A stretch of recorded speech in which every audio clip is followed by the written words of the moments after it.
نو ما غوښتل چې تاسو ته دغه یو څو مثالونه بیان کړم چې دغه کم چا چې د الله جل جلاله سره مینه او محبت راسي هغه په کم حالت کې هغه خپل د مینې اظهار څه رقم کوي هغه باندې د یو چا تاسو فکر وي په دا کسانو چې د الله جل جلاله سره مینه راسي ټول عمر یې فکر په دغه کې چې زما کاشکې ما د الله جل جلاله ذکر کولی کاشکې مې د الله جل جلاله اذکار کولی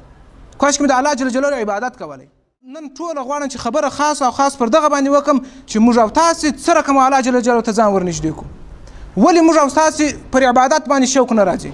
یقینا ډېر د افسوس دا دی چې موږ او تاسې پر عبادت باندې شوق نه راځي دلته جماعت وسي دغه دعا دغه عالم چې دا وکړي چې د لاسونه پر مخ نه یې تېر کړي بیا چې وګورئ چې 15 دقیقې د جومات نه یې تېر سوي نفر په مسجد کې نه یو نفر تاسو وګورئ د جومات که شل بالا کېدی ته 15 بالا راسه ته وګوره یو نفر ته په مسجد کې پیدا کوی شي که نه شي پیدا کوی هر سړی د خپل په کار پسې وجه څه شي ده وجه دا ده چې موږ او تاسې د دنیا کارونه د آخرت تر کارو مقصود نیولي دي زموږ او تاسو څخه مقصود ورک سوی دی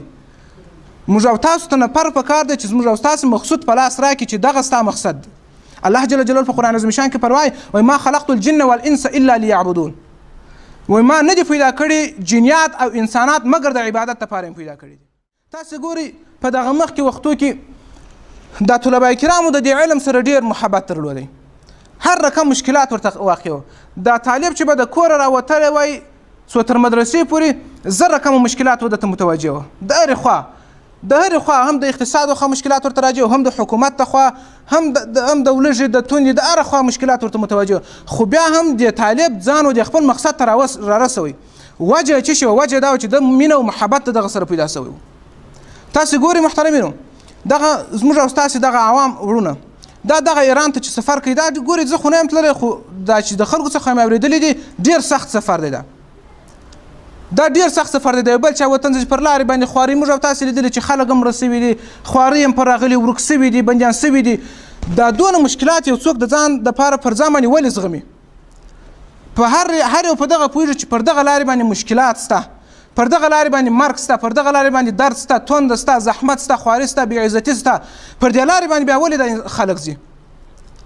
ځکه چې محبت یې د دنیا سره سوی دی د یو انسان چې ما درته وویل چې د یو شي سره محبت رالی که هغه د سر په بیه باندې وي هم هغه خپل کار کوي نو محترمینو